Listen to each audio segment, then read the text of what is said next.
El Salvador's new digital nomad visa offers up to 4 years of legal residency with zero tax on your foreign income. But here's what nobody's telling you.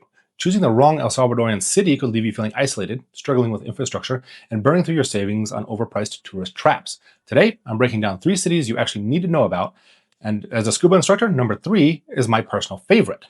I'm Brad with Evolution Expats. After helping hundreds of clients navigate Central American relocation, I've learned that El Salvador isn't just about Bitcoin and beaches. It's about finding the city whose structure actually fits how you work and live.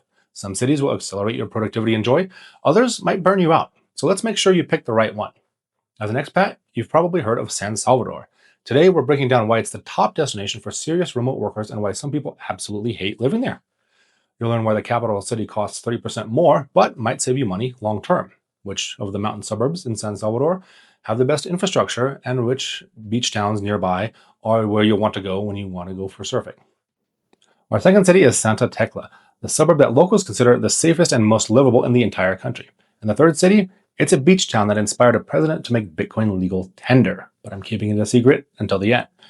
If you're tired of fighting for overpriced apartments in Lisbon and Mexico City, stay tuned. This one might change everything. Before we dive in, if you're serious or curious about international relocation, subscribe now because immigration rules worldwide are changing faster than ever. Programs appear and disappear without warning. You need the latest intel. Hit that subscribe button and leave a like so the content that I make for you gets sent to you. And if you want to follow along with the full breakdown, grab our free El Salvador City Rankings guide in the description. It covers all 8 cities with neighborhoods, breakdowns, rent ranges, and our complete scoring methodology. Now, let's start with the obvious choice.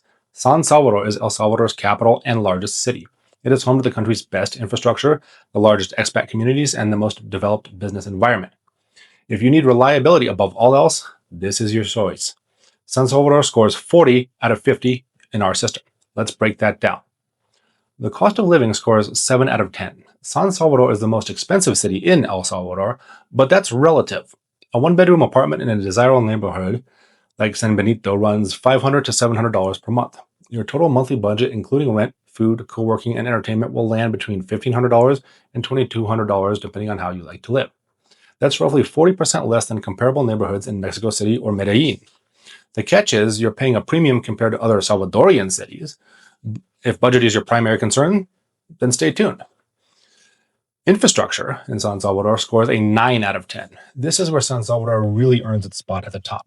Fiber internet through providers like Yapi delivers speeds of 100 to 200 megabits per second. The international airport is only a 30-minute drive with direct flights to over 30 international destinations, including major U.S. hubs like Miami, Los Angeles, Houston, and even all the way over to Europe in Madrid.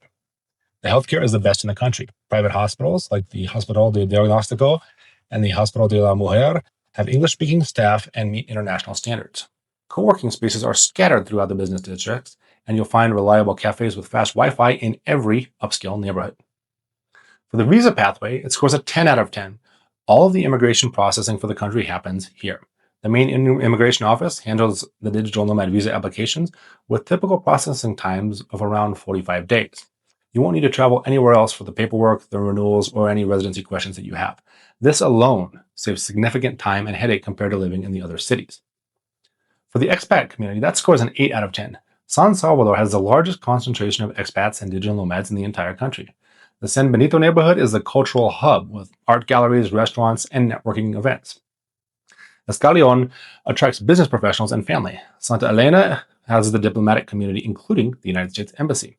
You'll find active Facebook groups, regular meetups, and enough English speakers to get by while you learn your Spanish. The networking opportunities are real, and several co-working spaces host entrepreneur events on a regular schedule. As for lifestyle, that scores a 6 out of 10. Here's where San Salvador loses a few points. The city is functional, not quite yet beautiful. Traffic can be frustrating, and the air quality does vary. The vibe is business-focused rather than leisure-focused. You're not walking to the beach or hiking volcanoes every weekend. Nature requires planning and a bit of travel. That said, safety has transformed the city dramatically. The homicide rate dropped 98% from 2015 to 2024, falling to just 1.9 per 100,000. That's lower than the United States and Canada.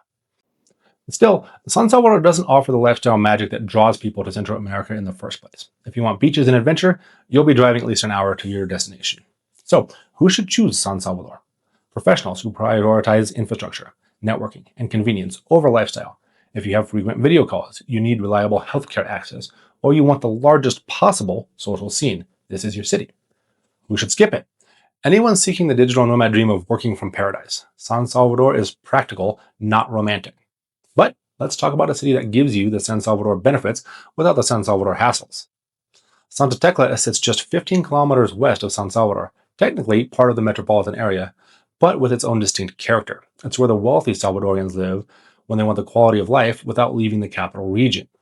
Santa Tecla scores 42 out of 50 in our system. Let's break that down.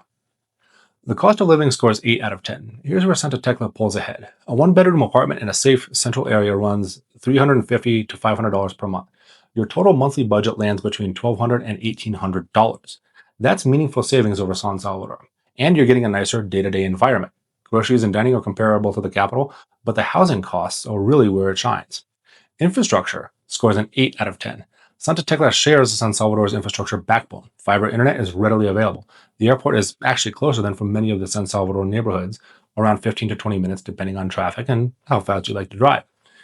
You have access to the same private hospitals, the same co-working options like the Hive, and numerous cafes with reliable Wi-Fi throughout the downtown, which is extremely walkable. The only drawback is there are slightly fewer options than the capital itself, but for most remote workers, you won't notice a difference. For your visa pathway, this scores an 8 out of 10. While the main immigration office is in San Salvador, it's a short drive or an Uber away. You'll need to make that trip for visa processing and renewals, but it's mostly trivial given the proximity. Some expats handle everything with a single morning trip. We're knocking off 2 points simply because you can't walk there for your immigration, but that's a minor inconvenience to most people. The expat community scores a 7 out of 10. Santa Tecla has a growing expat community, although it is still smaller than San Salvador's. The character is different too. It's more families and retirees and lifestyle-focused nomads rather than the hustle-heavy networking crowd. English is common in the downtown area, and tourist-facing businesses will be able to provide you with service in your native language. You'll find community throughout the co-working spaces, the local cafes, and of course through Facebook groups. The vibe is more intimate and neighborhood-oriented than the capital's professional networking scene. Lifestyle scores a 9 out of 10. This is where Santa Tecla earns its reputation. The climate is noticeably cooler thanks to the mountain elevation. The downtown is walkable with colonial architecture. It has tree-lined streets and a vibrant central park. You have restaurants, bars, and cultural venues within walking distance, pretty much no matter where you live. It's considered one of the safest municipalities in the entire country, consistently ranked above even San Salvador's best neighborhoods. Weekend getaways to beaches, volcanoes, and colonial towns are all within an hour. American schools are nearby for families. The pace of life is genuinely pleasant and survivable compared to the hustle and bustle in San Salvador. So who should choose Santa Tecla? Remote workers who want San Salvador access without San Salvador stress. Families seeking safety and schools. Anyone who values walkability and daily quality of life. Budget-conscious nomads who still need solid infrastructure will find that it's a fantastic option for them as well. So who should skip it? Those who need constant networking events and the largest possible social scene. If you're building a business through in-person connections, San Salvador's density might serve you better. Now, here's the city that I've been excited to tell you about. While everyone fights for apartments in San Salvador and Santa Tecla, a small group of intentional remote workers are quietly building something different on El Salvador's Pacific coast. If you've been feeling burned out by endless hustle and want to align your location with your values, this next city isn't just an escape, it's a strategic reset. El Zonte is a tiny coastal village about an hour south of San Salvador. The population is around 3,000. It's known locally as Bitcoin Beach, and that's not marketing. This is the community that helped inspire El Salvador to become the first country to adopt Bitcoin as legal tender. Before the 2021 Bitcoin law, El Zonte was already running a functioning Bitcoin economy. 90% of families have transacted in Bitcoin there. Shops, restaurants, surf schools, and medical clinics accept Lightning Network payments. El Zonte scores 37 out of 50 in our system. So let's break that down. The cost of living scores a 9 out of 10. This is where your money stretches the farthest. A modest bungalow or an apartment a few rows back from the beach runs $200 to $400 per month. Your total monthly budget can stay under $1,000 if you live simply, or stretch to $1,500s with a little bit more comfort. The food is cheap, the entertainment is mostly free, the beach, surfing, community events, these things. Now the catch? Beachfront property has exploded in value since the Bitcoin adoption, with prices jumping from $34 per square meter in 2021 to over $80 now. If you're buying, you've missed the early window. If you're renting, it's still remarkably affordable. Infrastructure scores a 5 out of 10. Here's the honest trade-off. Zonte is a beach village, not a city. The internet has improved significantly and Starlink is available, but you're not getting consistent 100 megabit fiber power. There are outages as well. The roads were dirt until 2023, and now they've been upgraded to brick. The nearest major hospital is an hour away in San Salvador. Co-working spaces don't exist in the traditional sense. You're working from your rental, a beachfront cafe, or one of the crypto-friendly establishments. This works for many remote workers, but it doesn't work for everyone. The visa pathway scores a 5 out of 10. All of the visa processing happens in San Salvador, which means a 2-hour round trip minimum. For your initial application and any renewals, you're spending a full day on your logistics. This is manageable, but not particularly convenient. If you have a complex immigration need or anticipate multiple trips to the immigration office, the distance can become a real factor. The expat community scores an 8 out of 10. This is El Zonte's hidden strength. The community is small, but incredibly intentional. You're not just surrounded by random expats. You're surrounded by people who specifically chose Bitcoin Beach for its values and vision.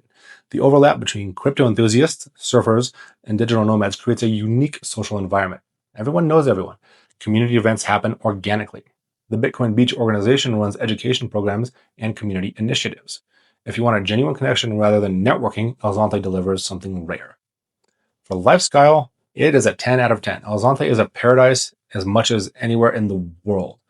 They have world-class surfing with consistent breaks for all skill levels, black sand beaches, stunning sunsets, and a pace of life built around nature rather than productivity. The surf culture is real and welcoming. Morning sessions, afternoon work, evening community. The climate is warm year-round, and there's something genuinely special about living in a place that's actively building a new economic model. You're not just observing history, you're participating in it. So, who should choose El Zonte? Digital nomads who work asynchronously and don't need constant video calls. Anyone in the crypto space who wants to live their values. Surfers, scuba instructors, people seeking genuine community over networking. Budget-conscious nomads willing to trade infrastructure for lifestyle. Now, who should skip it? Anyone with demanding synchronous work schedules.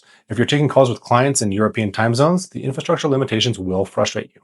Families with young children who need school access, or anyone who views a beach life as a vacation rather than a lifestyle. So there you have it. 3 El Salvador cities, 3 completely different paths. San Salvador for maximum infrastructure, networking, and convenience. Santa Tecla for the sweet spot of infrastructure and quality of life. And El Zonte for those ready to trade some convenience for genuine community and the Bitcoin beach experience. Now, if none of these 3 fit perfectly, you have more options. La Libertad offers a larger surftown experiences with more services than El Zonte, but less international community.